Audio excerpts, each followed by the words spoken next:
Muy buenas tardes, estimables amigos y amigas. Muchísimas gracias por acompañarnos en un programa más de Ecos del 56, el programa del Partido Vanguardia Popular por esta señal de Tele1. Recuerda Tele1 en todas las cableras del país, de costa a costa, de frontera a frontera, México, Guatemala y El Salvador. Como todos los viernes a partir de las 3 de la tarde, Martín Rodríguez Espinosa les saluda y les agradece su compañía, sea viéndonos desde su casita en la señal de Tele1 o por las señales de en vivo de nuestras páginas de Facebook, Ecos de 56 TV o en la página de Periódico Libertad. También pueden vernos en la página de YouTube de Ecos del 56 TV. Muchísimas gracias a todos y a todas y recuerden también que este programa se retransmite el próximo miércoles a las 9 de la noche por la señal de Tele1. Así que hay oportunidad de compartir el programa, de mostrarle a nuestros vecinos, a nuestros amigos, compañeros de trabajo, compañeras de trabajo, pues nuestro programa y compartirlo ahí en el enlace, ya sea de Facebook o comentarles que el próximo miércoles a las 9 de la noche estaremos reprisando este programa. Hoy tenemos un programa especial, tenemos a un invitado especial. Él es Jorge Coronado Marroquín, él es asesor de el Bloque Unitario Sindical y Social Costarricense. Con él vamos a conversar sobre los últimos acontecimientos, cómo se ha desenvuelto, cómo se ha desarrollado la situación con respecto a la ley marco de empleo público y al reglamento de esta ley siendo impulsada contra viento y marea, sin mayores discusiones, sin mayor análisis o la oportunidad de que las organizaciones sociales y sobre todo sindicales puedan exponer sus criterios con respecto a esta ley, a este reglamento, a la entrada en vigencia de esta ley y este reglamento y las consecuencias que esto va a provocar en toda la institucionalidad pública, pero también en el tema de los derechos laborales y económicos de la clase trabajadora costarricense. Se habla de inconstitucionalidades, se habla de desigualdades laborales que va a provocar esta ley, el salario global, etcétera. Bueno, de estos temas vamos a conversar porque también el gobierno de Rodrigo Chávez Robles, que es el que tiene el control en forma inconstitucional e ilegal de la Junta Directiva de la Caja Costarricense de Seguro Social, eh, ha venido planteando lo que ellos llaman una mesa de diálogo nacional.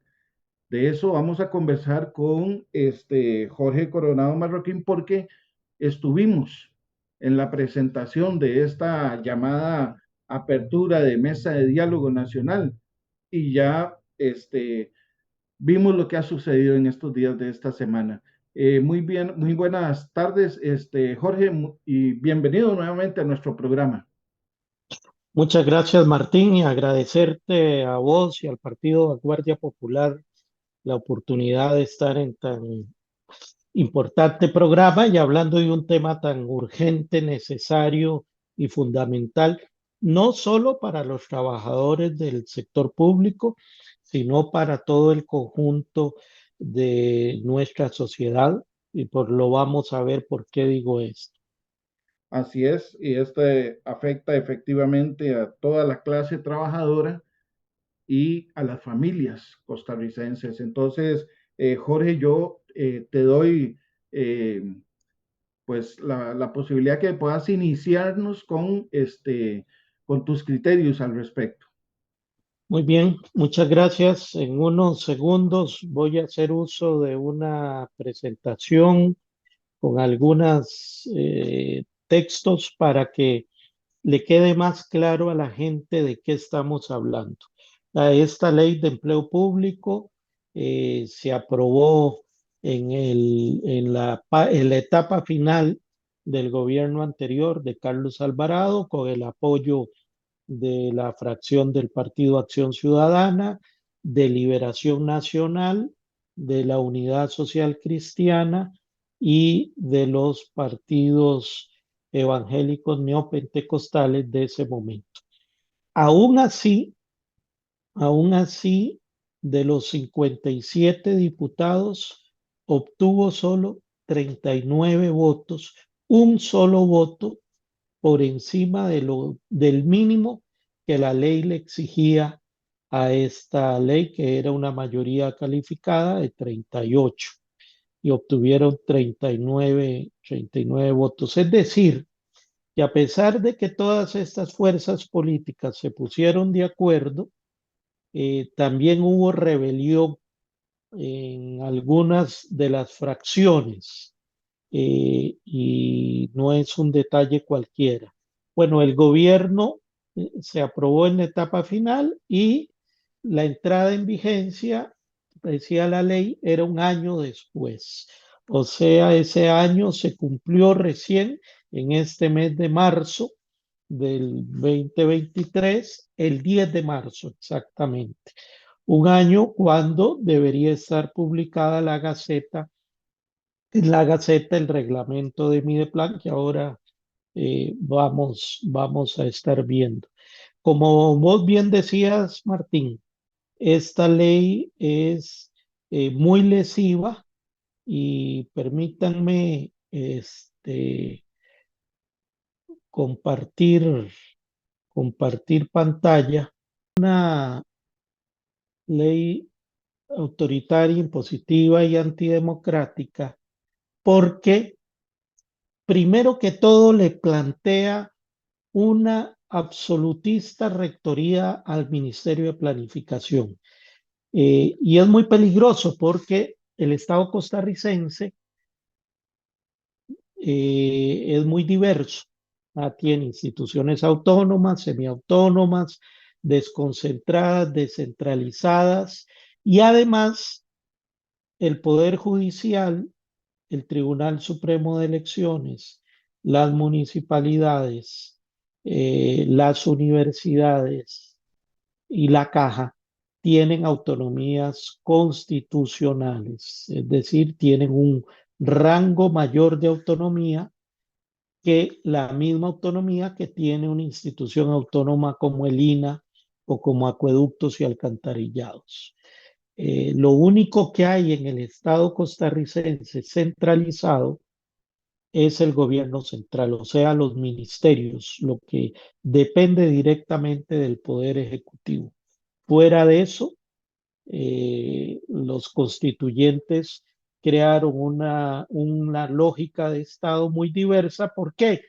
Porque es un Estado que hace muchas cosas. A diferencia del resto de América Latina, es un Estado que brinda educación, que brinda salud, que brinda electricidad, que brinda telefonía fija y celular, que brinda vivienda, que hasta hace unos años construía carreteras, que procesaba petróleo, que además reparte cartas, que además da licencias, ¿verdad? Todo lo que es a servicios fundamentales para la vida en otros lugares de la región lo dan las empresas privadas, bueno, acá lo da el Estado. Y por tanto necesita una institucionalidad de ese carácter diverso que tenga en la gestión del recurso humano un nivel de especialización y especificidad muy importante. ¿Por qué? Porque no es lo mismo una empresa eléctrica estatal que una empresa que brinda agua, o que un ministerio que brinda educación, o la caja que da salud, ¿verdad? O la municipalidad que da planes reguladores, permisos de construcción. Eso requiere un personal técnico y profesional y pues, escalafones de puestos muy diversos. Por tanto, Por tanto, no podemos, nunca hemos pensado en un Estado que tenga una lógica centralizada. Y esta ley impone esta lógica. Impone esta lógica y le plantea a Mideplan, al Ministerio de Planificación, que además dejó de ser uno de los ministerios importantes, lo convierte en el rector y le dice que va a contar con un asistente técnico que es la Dirección General de Servicio Civil.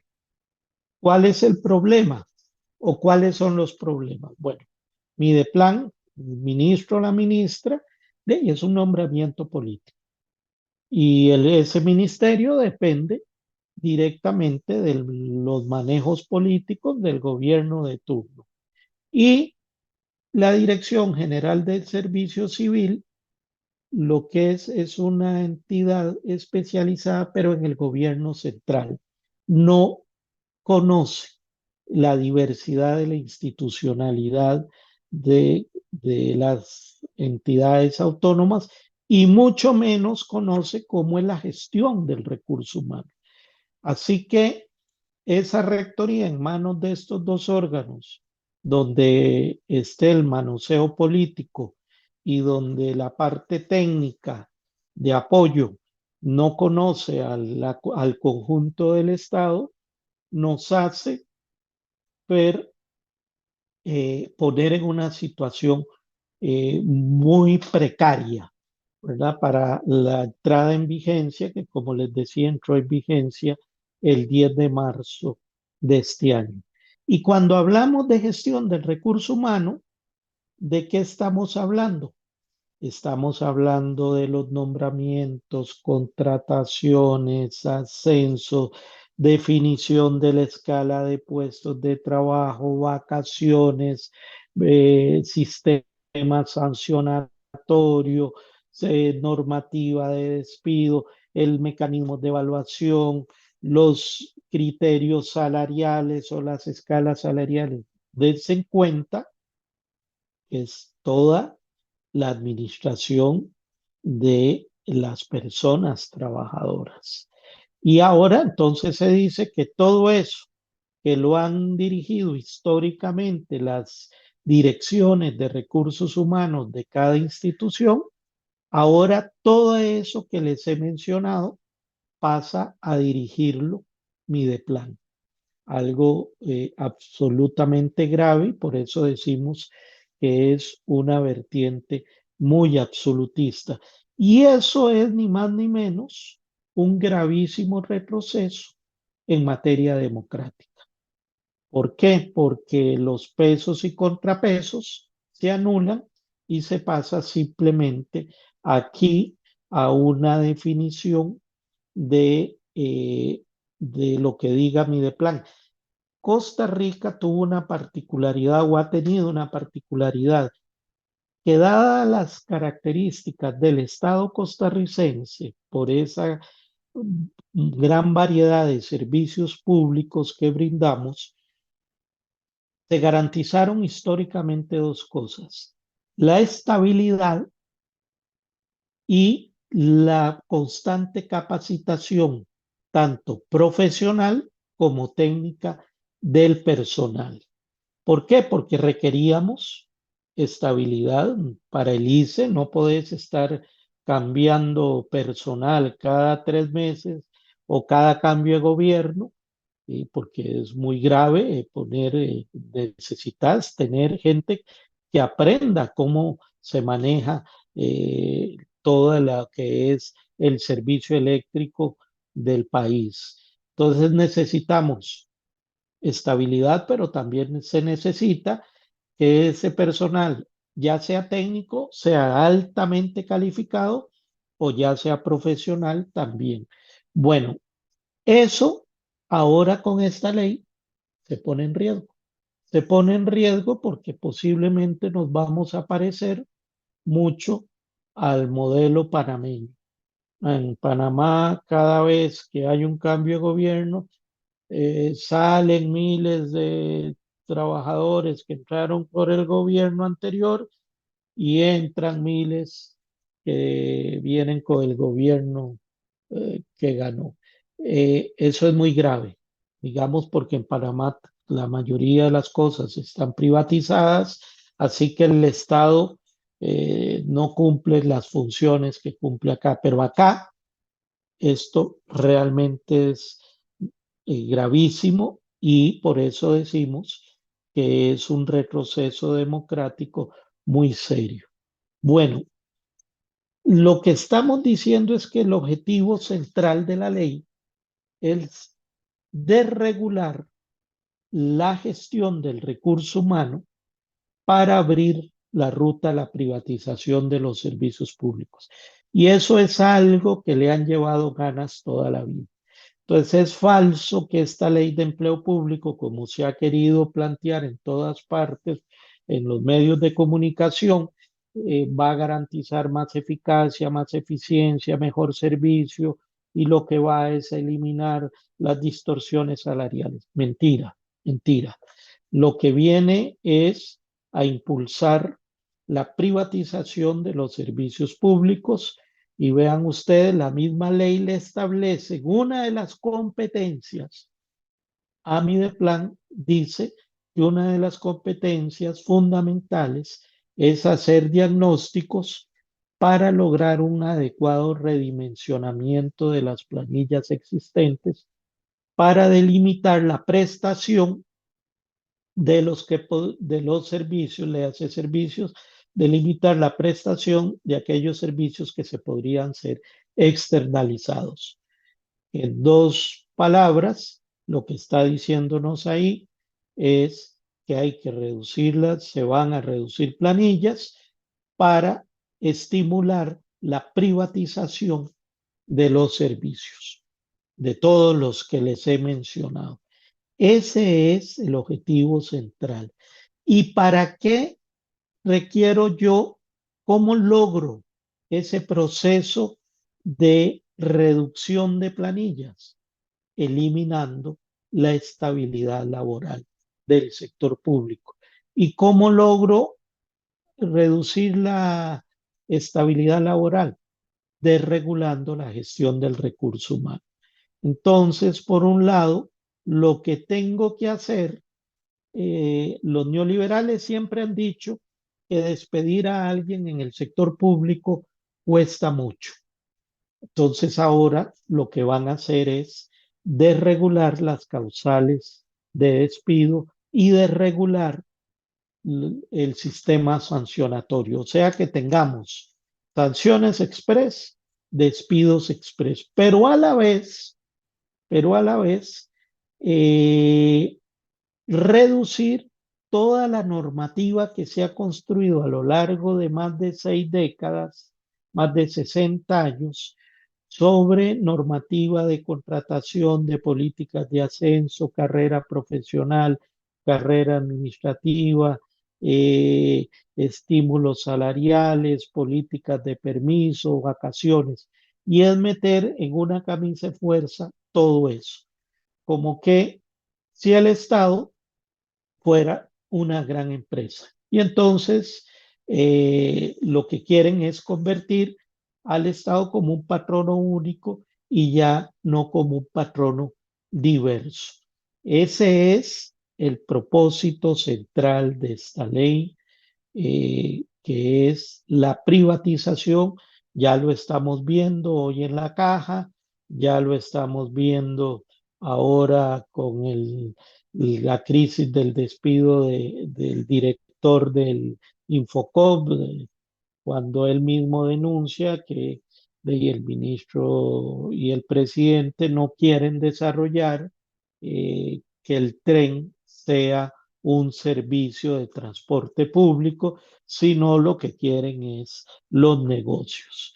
Y el otro objetivo para lograr esta desregulación y privatización es estimular la precariedad salarial como un mecanismo, la precariedad salarial como un mecanismo de ir deteriorando la calidad del servicio que se brinda. Esto es muy grave, ¿verdad? Porque ya metieron la cuestión del salario global Esta es la parte más opaca de todo la ley, ¿verdad? Ahí se habló de varios principios cuando se aprobó y se dijo el principio igual salario, igual función, que eso es falso. Aunque usted sea un chofer aquí en el INA, en el MAC o en una universidad, es mentira que las funciones son las mismas. No es lo mismo un chofer de un ministro o ministra que un chofer de una universidad o del Ministerio de Agricultura que lleva trabajadores o personal o estudiantes a una gira, a una comunidad indígena, a una comunidad rural, ¿verdad? Esos son choferes, sí son choferes, pero no están haciendo igual función, ¿no? Manejan en condiciones distintas. Entonces, en esa columna de salario global se habla de familias de puestos, de esquemas de factor de puntos, factores de trabajo, de los grados dentro de las familias laborales, puntos para remuneración, en fin, una gran cantidad de palabras bonitas, pero que nadie sabe. Es decir, la ley que entró en vigencia el 10 de marzo es una ley que en materia salarial lo que aprobó o está es el espíritu de una columna salarial global. Incluso Mideplan no fue capaz en este año de preparar una propuesta concreta, sino que se va a dar, creo que hasta casi un año más para poder tener una propuesta y ahora hablan de una columna salarial global transitoria y ya vemos lo que ha provocado en el caso de los policías y salarios de 300.000 colones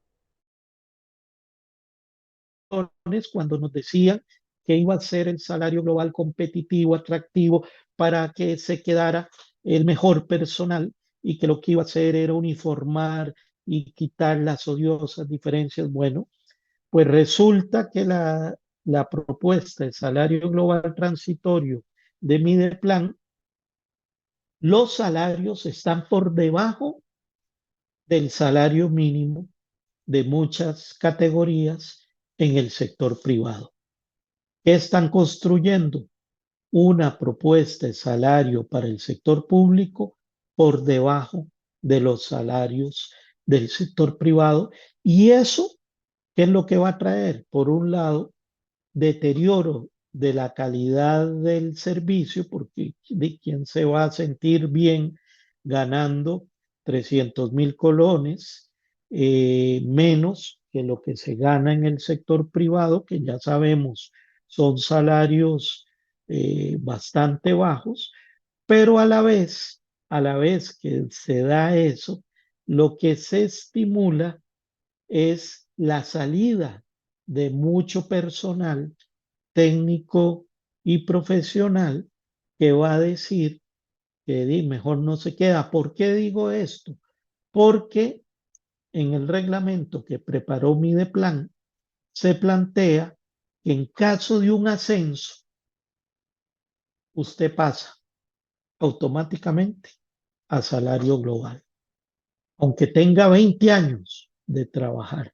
Entonces la gente lo que va a decir, bueno, ya aquí me estanqué, si tengo 40 años de edad y tengo 5 o 8 años de haber entrado y si logro un ascenso, voy a estar peor que como estoy y aquí nunca voy a mejorar, así que mejor me voy a buscar vida. Y el otro problema en materia salarial es que no solo este salario global, lo que empieza ya a aparecer a 10 días, a menos de 10 días de haber entrado en vigencia la ley, es que el salario global va a estar muy por debajo del promedio nacional y lo otro es que la ley en los transitorios 11 y 12 y el reglamento en los transitorios 1 y 2 establecen el congelamiento indefinido de los salarios, tanto para los trabajadores que tengan salario compuesto como para los trabajadores con salario global. ¿Por qué? Porque lo que dicen, por un lado, un transitorio, lo que dice es que si usted era policía y hoy su salario es de 500.000 colones, pero con salario compuesto, y entra un policía y el salario global, como lo estamos viendo, para ese puesto de policía son 300.000 pesos, entonces el que gana 500.000 pesos va a estar ahí como salario compuesto, va a estar ahí congelado hasta que lo alcance el salario global. Imagínense cuánto se llevará para que 200.000 colones, que es la diferencia, se convierta se equipare. Eso puede llevar años. Pero el otro transitorio lo que dice es que independientemente de eso, tanto la gente de salario global como la gente de salario compuesto, por ser del sector público y aplicación de regla fiscal, estarán congelados los salarios mientras la relación deuda-Producto Interno Bruto sea igual o mayor al 60%. Y hoy tenemos desde el año 2020, esa relación es mayor al 60%. Están por eso congelados los salarios del sector público y permanecerán así no menos de 6 a 8 años más. Vean ustedes, esa es la propuesta, la segunda propuesta fundamental de este proyecto o ley, perdón, de empleo público. Y la última, el último objetivo es golpear fuertemente el derecho a la negociación colectiva. Es decir, esta ley violenta los convenios que ha suscrito la organización Costa Rica con la Organización Internacional del Trabajo sobre libertad de negociación colectiva, los convenios 98, 151, 154, también los artículos 62, 74 de nuestra Constitución Política, e incluso violenta una resolución de la Corte Interamericana de Derechos Humanos que plantea el principio que se debe respetar, el principio de la libertad de negociación colectiva. Bueno, la ley obliga a los jerarcas a denunciar las convenciones colectivas, e incluso la ley dice que no se pueden negociar aspectos salariales en negociación colectiva. Ese es el propósito, tercer propósito, por eso les hablábamos del carácter de esta ley, que plantea la privatización, que plantea de servicios públicos, una ley que plantea una autoría, una rectoría autoritaria, y plantea una precariedad salarial, y cuarto, le niega a los trabajadores el derecho a la negociación colectiva, porque lo que quieren es que nada más quedemos en los mínimos que establece el Código de Trabajo. Ese es esto que el mismo presidente de la República ha denominado como un mamarracho de ley, y que es efectivamente una ley de claro contenido antilaboral y antidemocrático. Y el reglamento que la puso en vigencia es un reglamento totalmente, es un adefesio conceptual, metodológico y jurídico, porque se extralimita, tiene contradicciones, no aclara cosas omisas de la ley, y por tanto tenemos una situación de altísimo vulnerabilidad. En ese sentido, El gobierno, viendo esto, convoca a un artificial diálogo nacional, dice que como es un mamarracho de ley, hay que reformarlo. Pero además dice que es una barbaridad porque la ley faculta a que las municipalidades, las universidades, la caja, el Poder Judicial y el Tribunal Supremo de Elecciones y la Asamblea Legislativa puedan declarar a todos sus trabajadores excluyentes y exclusivos. Y eso significa que no quedan bajo la rectoría. Entonces, el gobierno dice, no, es una barbaridad que eso pueda suceder porque al gobierno ni la constitución le interesa. El 20 de marzo convocaron a un diálogo nacional para hacer las reformas. Eh, Fuimos, Busco fue junto con todas las centrales sindicales y demás sindicatos del sector público. Nunca nos dijeron cuáles eran las reglas del juego. Cuando llegamos, nos hablaron de las famosas reglas de oro. ¿Y qué decían las reglas de oro? Bueno, no se puede discutir nada de la ley. No vamos a discutir ni lo de salarios, ni lo de las restricciones a la negociación colectiva, ni lo de la eh, administración del recurso humano, de la gestión de todo el recurso humano. Vamos a discutir dos cosas. Uno, cómo hacemos que las instituciones no puedan declararse excluyentes y exclusivos para obligarlos a entrar en la ley. Y dos, algunos articulitos ahí secundarios sin importancia.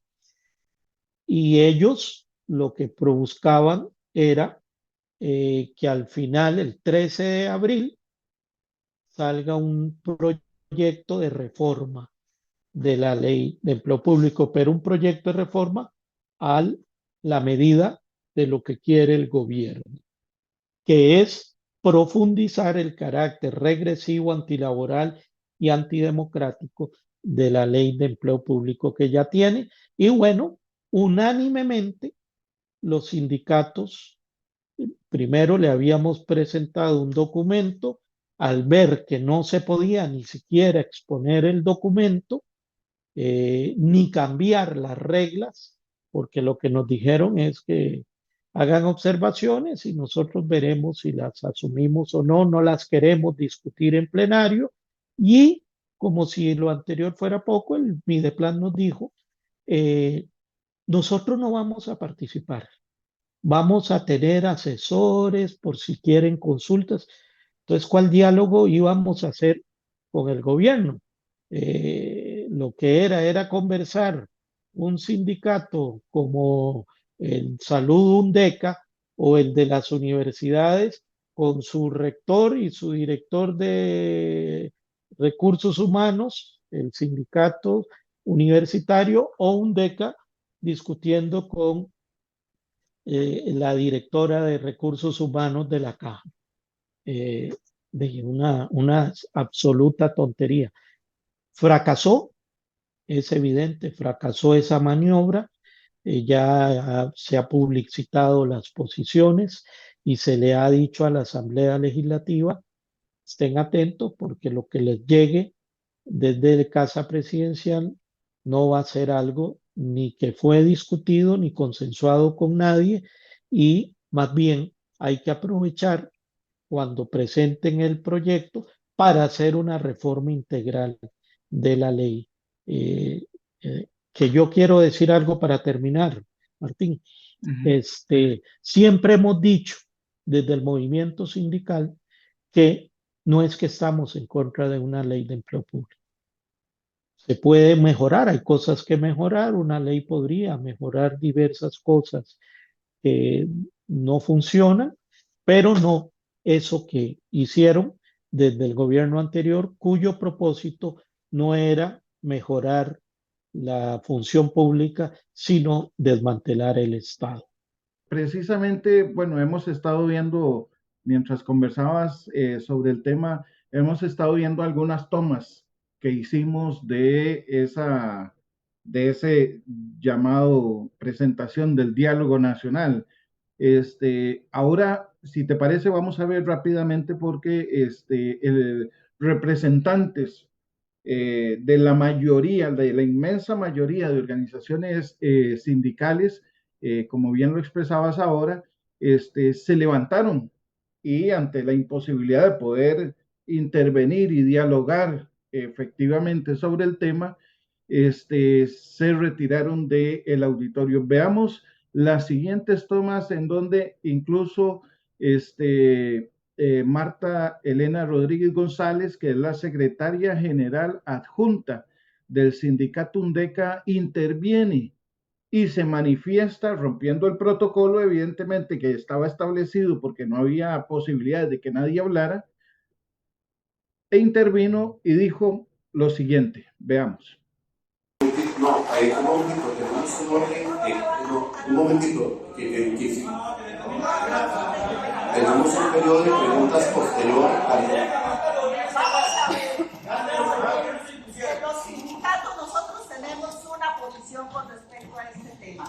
Hicimos un planteamiento que es absolutamente necesario, precisamente por los argumentos que ya Mario acaba de exponer, pero además porque nosotros consideramos que un diálogo social empieza por definir las reglas, efectivamente, y en segundo lugar, por definir cuál es la materia que se va a discutir, porque no es solo ley de marco de empleo público, es que el Poder Ejecutivo ni siquiera tiene competencia para modificar la ley de marco de empleo público y nosotros por esa materia tenemos interés de discutirla en forma integral, pero lo que queremos discutir primero es el reglamento, que sí hicimos observaciones que no se tomaron en cuenta, porque si se hubieran tomado en cuenta no estaríamos en este predicado al diálogo. Por eso queremos empezar con el reglamento que sí tiene competencia, el Mideplan. Ahí no están nuestras reglas de oro en ese documento. Gracias. Muchas gracias.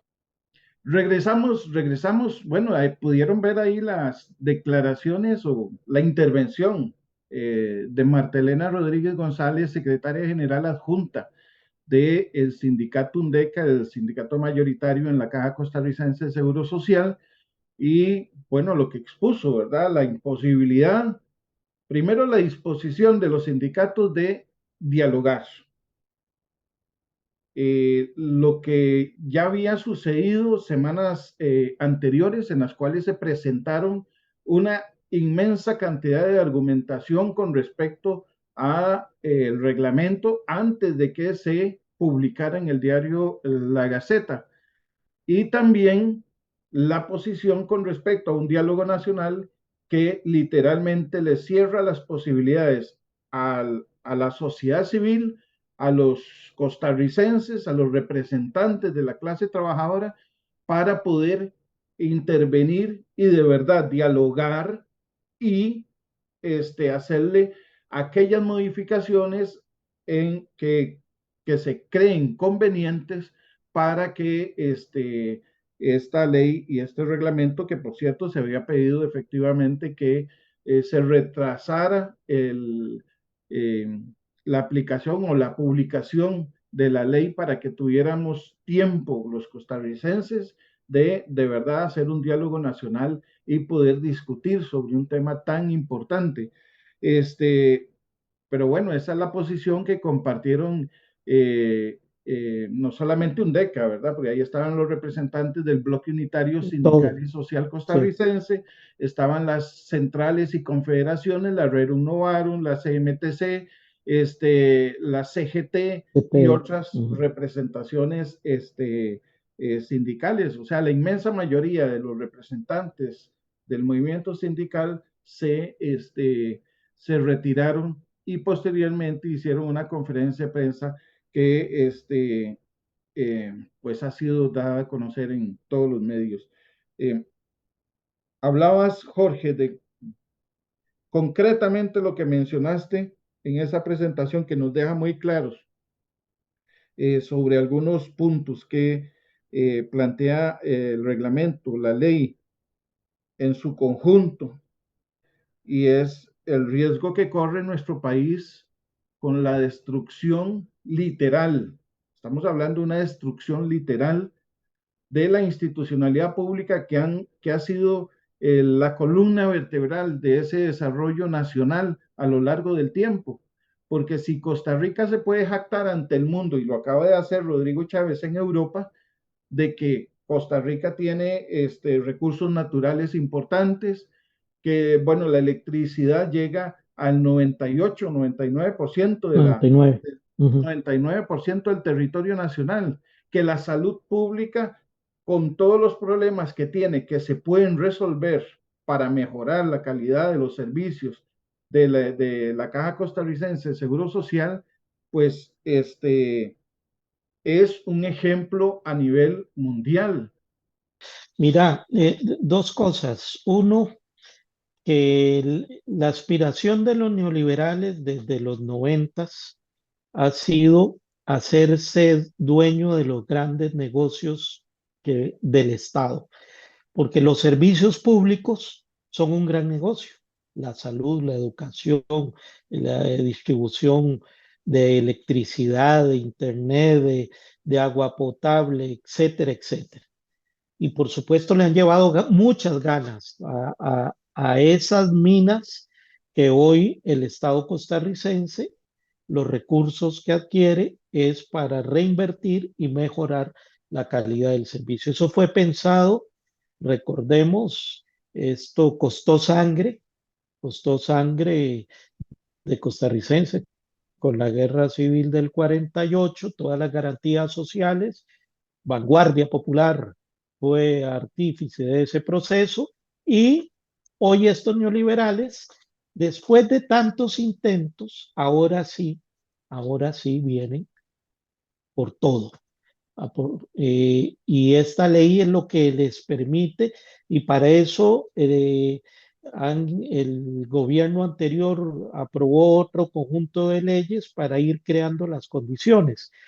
Así que, costarricenses, hay que prepararse porque no es que aquí se acabó que los grandes salarios y que los sindicatos, no, no, no, es que van a acabar con la Costa Rica que hemos conocido. El otro aspecto que yo quería tocar es que esto del diálogo, ya nosotros en el gobierno anterior tuvimos todo lo del diálogo multisectorial y lo que no llegó a nada. Alguna gente nos dice, bueno, pero ustedes, ¿por qué fueron? Y porque teníamos que ir para que no se acusara de decir que se le abren las oportunidades a las organizaciones sindicales y no llegan, no quieren discutir, le huyen al esfuerzo democrático. Bueno, sabiendo que íbamos literalmente a una emboscada, pero no lo habían querido decir, fuimos y les dijimos, aquí estamos. Y cuando nos damos cuenta que sí, este gobierno autoritario, con una beta bastante antidemocrática e impositiva, no quiere dialogar en absolutamente nada y ha quedado en evidencia que esto es un remedio. Así han burlado a los eh, taxistas, han burlado a los campesinos con supuestas mesas de diálogo, a los mismos indígenas y bueno, fuimos y queda demostrado para que nadie nos acuse de que de antemano nos cerramos al diálogo. Estamos en la defensa del Estado, de la institucionalidad pública, de servicios públicos universales y al costo porque son esenciales para la vida. Y hoy estos neoliberales que están en casa presidencial, como los que estuvieron en el gobierno anterior, no les interesa el pueblo costarricense y por eso quieren desmantelarlo y entregarlo, esto es lo peor, entregarlo al capital transnacional. Y mientras siguen robando, siguen así evadiendo impuestos, etcétera, etcétera. Así que eso es lo que tenemos de frente. Muchísimas gracias, Jorge. Agradecerte una vez más. Bueno, ya sos permanente en nuestro programa en diferentes momentos y yo creo que más adelante vamos a volver a invitarte para poder tocar el tema, efectivamente ese último que tocaste, que es la evasión, la elusión, el tema de la economía nacional y cómo afecta a las familias costarricenses. Y Ah, vamos a hablar sobre eso. Quiero agradecerte tu compañía. Y yo, estimables amigos y amigas, quiero despedirme con una cosa. Evidentemente, cuando se publican las cosas en las redes sociales, son cosas públicas, ¿verdad? O sea, yo publico un comentario en mi Facebook y ya es público para todo el mundo. Y entonces encontramos una publicación en el Facebook. No voy a decir la persona que la publicó hasta el final, pero quiero que le pongan atención a esto porque esto es muy importante. Y cuando hablamos de defender la Caja Costarricense de Seguro Social, estamos hablando precisamente de estas cosas. Y usted, costarricense, su familia, eh, adultos mayores, niños, mujeres, hombres, jóvenes, adolescentes, que requerimos y tenemos la confianza de tener una Caja Costarricense de Seguro Social, por ejemplo, y por qué la defendemos y por qué corre peligro. Bueno, ellos quieren privatizarlo y así lo había dicho anteriormente, incluso expresidentes como Miguel Ángel Rodríguez, que quería privatizar los hospitales y que la gente comprara paquetes de salud. Bueno, escuchemos este comentario que voy a leerles y les voy a decir de quién se trata. Dice la joven: ayer mi hija tuvo un ataque de asma muy fuerte en la madrugada. Nada de los medicamentos que tenía en la casa le hacían efecto, pues corrí al hospital más cercano, la Clínica Católica. Adivinen cuánto me cobraron por nebulizarla. 700,000 colones por ponerle una mascarilla con medicamentos que en las farmacias cobran 20,000 colones aproximadamente. Y eso que la querían dejar internada. ¿Se imaginan? ¿Qué pasa en Costa Rica con la medicina privada? ¿Se volvieron locos o locos estamos nosotros los ticos de pagar estos precios que son una completa locura? Yo hoy me siento totalmente estafada y nunca, jamás en mi vida volveré a poner un pie en esa clínica. ¿A dónde iremos a parar en mi país con estos precios? Eso lo publicó una joven que se llama Ilse Gut, que es familia de Otto Guevara Gut, que es de la rama de los neoliberales que han impulsado la destrucción de la Caja Costarricense de Seguro Social, y Otto Guevara Gut, que fue uno de los diputados que impulsó el ataque a los derechos laborales de la clase trabajadora en general, pero sobre todo el ataque directo en contra de los trabajadores del sector público. Pues bueno, el ejemplo que estamos viendo por nebulizar a una niña que tiene asma, le cobraron en un hospital privado 700,000 colones.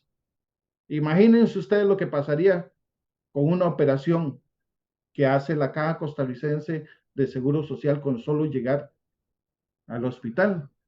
Bueno, ese es un ejemplo.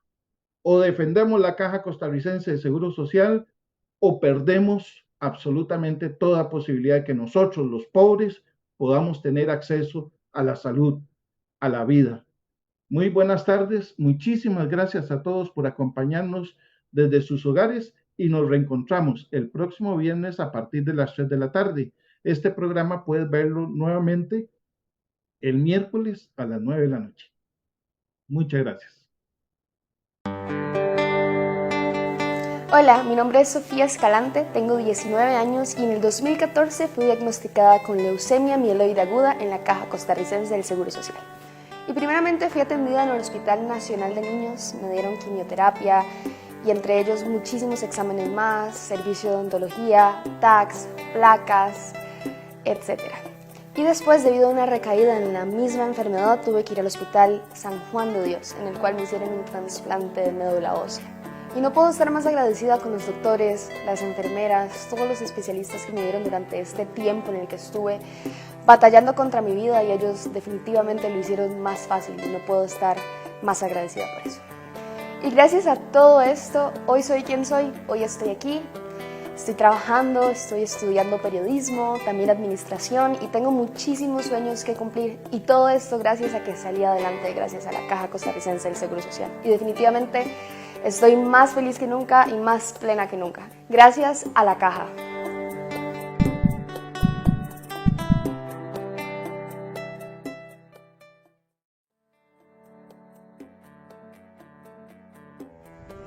Gracias a la Caja. La Caja no se pierde jamás. La Caja del Seguro Social no se puede perder jamás.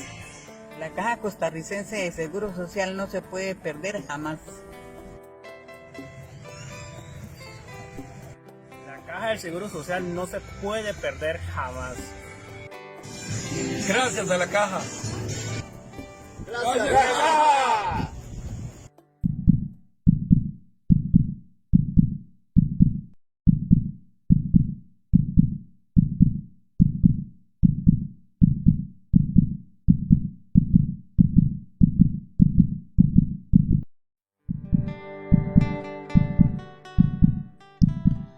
Hola, mi nombre es Silvia, tengo 40 años y soy paciente de la Caja del Seguro Social desde que nací. He tenido 4 cirugías renales. La primera fue cuando tenía 1 año de edad en el Hospital Nacional de Niños, donde con una cirugía que era bastante innovadora en ese entonces me hicieron un reimplante ureteral que ni siquiera existía en la medicina privada en aquel entonces, y si hubiera existido mi mamá no contaba con los recursos para cubrirlo. Gracias a la Caja salvaron mi vida porque estaba cerca de una sepsis por la infección que causaba el reflujo, y en este momento me estoy recuperando de la última cirugía, que fue por una piedra gigante que se atoró en ese mismo uréter reimplantado debido a la deformación que se causó o con la que nací. Me hicieron una ureteroscopía en el mes de octubre del 2022. La ureteroscopía falló precisamente por esa deformación. Me pusieron un catéter doble J que logró drenar el riñón hidronefrótico que tenía, que estaba a punto de perderlo. Y bueno, eso salvó el riñón. Y 2 meses después de eso, la Caja me volvió a operar con una ureterolitotomía abierta, muy complicada debido al tejido cicatrizal que yo tengo adentro, con otro montón de complicaciones debido a que tengo lupus y todo. Pues la Caja asumió mi cirugía. Lograron eliminar la piedra, lograron eliminar la obstrucción, me dejaron el catéter durante 2 meses más, y en este momento puedo decir que estoy bien, estoy recuperada y estoy viva gracias a la Caja. Tengo mis 2 riñones gracias a la Caja. También sufrí una complicación cuando vivía en Estados Unidos debido a una mala praxis durante la cesárea en la que nació mi hijo, ya que yo no pude acceder a ningún seguro médico privado porque tenía una condición preexistente que era mi problema renal. No me pude asegurar, nadie me aseguró en Estados Unidos, tuve que someterme a todo el proceso del parto con cesárea, básicamente con Caridad, los médicos de Caridad, y todo salió mal. Tuve que volar a Costa Rica de vuelta, y aquí en el Hospital San Vicente de Paúl me salvaron la vida. Yo llegué muy mal, muy mal, con infección generalizada. Había hecho un hematoma encima de la vejiga, se había reventado el hematoma y me habían dejado parte de la placenta en el útero porque tengo útero didelfo. Fue muy complicado. Tardé 2 meses internada en el hospital de Heredia, donde me operaron, me limpiaron, me curaron, me cuidaron con los mejores cuidados. Y cuando salí, obviamente mi hijo estaba recién nacido, la atención que recibí después fue igual de genial. Esa fue otra de las veces que la Caja salvó mi vida. En todas estas ocasiones, todas las cirugías renales que he tenido, toda la cirugía que hicieron para salvar mi vida después de la cesárea mal hecha en Estados Unidos, todas esas ocasiones yo no tenía los recursos para pagar unas cirugías como esta. Esta última cirugía, la ureterolitotomía abierta, que se complicó tantísimo con todas las complicaciones del caso que yo tuve, me hubiera salido por 15 millones, una cosa así, entre internamiento, cirugía, tratamiento, catéter, analgesia, todo lo que vino después. Sería imposible para mí pagarlo. Y yo sé que en mi misma situación están miles de costarricenses, miles de nosotros, cientos de miles de costarricenses le debemos nuestra vida a la Caja Costarricense del Seguro Social. Estamos vivos gracias a la Caja. Mis 2 riñones funcionan gracias a la Caja. Es indispensable la Caja para la vida de miles de costarricenses. Yo agradezco de todo corazón todas las veces que médicos de la Caja me han diagnosticado, operado, medicado, internado, porque gracias a ellos estoy viva. Agradezco a todas las enfermeras que me han cuidado con todo el esmero y el amor cuando uno está internado allá adentro y vale poquito. Y ellos, sin embargo, lo tratan con toda la humanidad del mundo. Gracias a todos los funcionarios de la Caja, gracias a la Caja como tal, y la Caja hay que cuidarla. Miles dependemos de ella.